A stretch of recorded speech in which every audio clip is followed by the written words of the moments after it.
Halo teman-teman semua. Nah, kembali lagi bersama saya. Kita akan melanjutkan pembahasan OSN Astronomi tahun 2024 untuk soal nomor 35.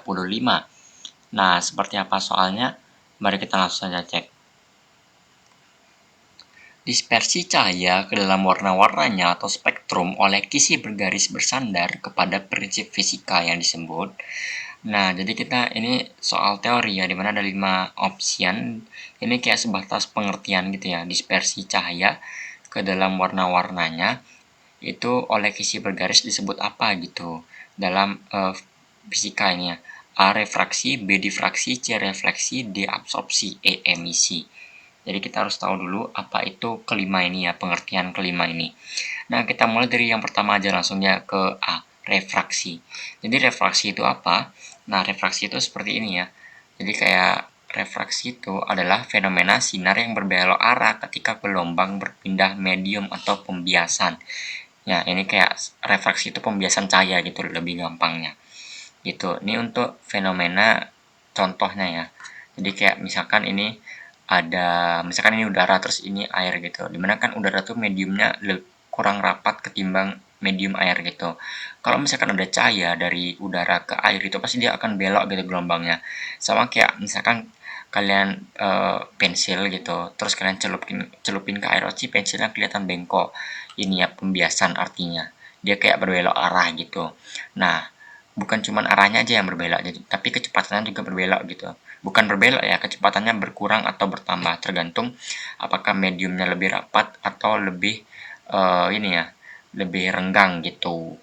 Nah, ini juga ada sudut pembiasannya di mana ini sudut ini kayak ada garis normal yang putus-putus ini dan ada kayak sudut sudut datangnya, ini sudut biasnya gitu ya. Ini sudut bias, ini sudut datang. Ini garis normalnya gitu.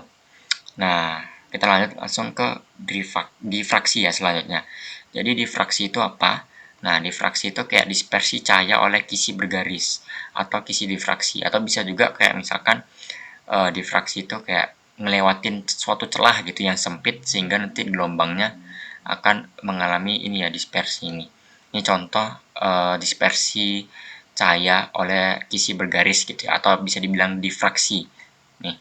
Jadi kalau misalkan ada sinar putih datang terus dilewati oleh kisi difraksi itu nanti dia akan menguraikan warna-warna ini ya, warna-warna kayak Magico Hibiniu gitu, merah, kuning, hijau, yang gitu-gitu itu ya. Nih, jadi kayak ketika dia melewati kisi difraksi suatu sinar putih, yang dimana sinar putih itu kan polikromatik ya. Jadi kalau misalkan dilewatin itu dia bakal terurai jadi kayak Magico Hibiniu gitu ya nih. Dengan perantara kisi difraksi ini. Jadi kisi difraksi itu kayak celah ganda yang banyak gitu ya. Nih, kalau kalian lihat anggap garis-garis putus ini kayak celah ganda yang banyak gitu. Nah, seperti itu ya. Kalau misalnya kita lihat di soal ini kan udah sesuai sama ini ya. Pengertian difraksi udah sesuai sama salah satu opsi ini, yaitu nih yang B, tentang dispersi cahaya ke dalam warna-warnanya. Berarti dari sini aja kita langsung bisa jawab yang B. Itu ya yang paling benar, difraksi. Karena dia bener-bener ciri khasnya itu oleh kisi bergaris gitu.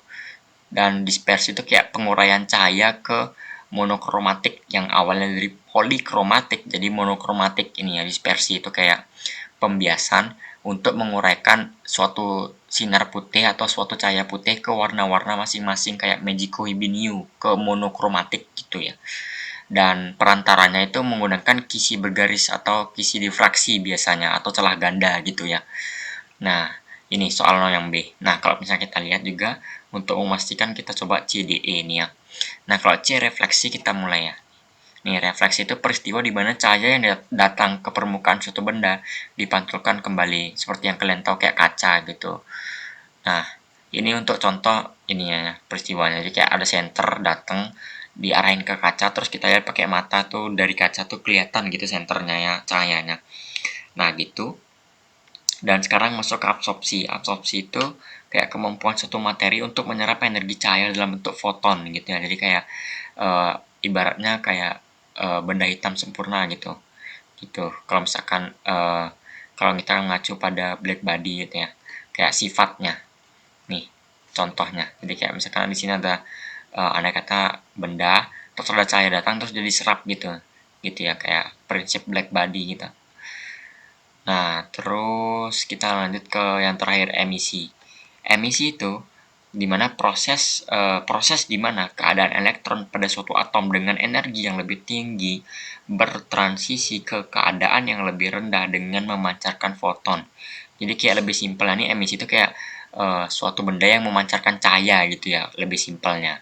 Dimana ini datang dia kenapa bisa memancarkan cahaya, karena ini jadi kayak elektron pada atom itu kayak bertransisi ke keadaan yang lebih rendah sehingga nanti mengemisikan cahaya gitu ya, mengemisikan foton dengan panjang gelombang yang biasanya lebih panjang gitu. Nih ini gambarnya, jadi kayak misalkan ada suatu elektron yang pindah kulit gitu, pindah suatu apa ya, kulit energi gitu ya, jadi kayak tingkatan energinya pindah gitu. Jadi mana semakin kulitnya nih, kayak ini kan N1, ini N2, N sama dengan 2, ini N sama dengan 3 gitu ya. Semakin rendah itu kulitnya atau tingkatan energinya, maka itu energinya semakin sedikit juga, semakin rendah. Jadi kalau misalkan energinya tinggi ke energi yang lebih rendah, otomatis energi selisihnya itu bakal diemisikan, jadi kayak dikeluarkan gitu dalam bentuk foton gini ya. Jadi kayak dikeluarkan di arahnya keluar gitu ya, untuk menstabilkan elektron ini supaya bisa masuk ke tingkatan energi yang lebih rendah gitu, dibuang energi sebagiannya gitu ya untuk emisi. Nah, sekian saja untuk soal nomor 35 pada OSNK Suami 2024 kali ini, dan kita sudah nemu tadi jawabannya B. Nah, terima kasih banyak karena sudah menonton. Nantikan pembahasan selanjutnya ya. Dadah.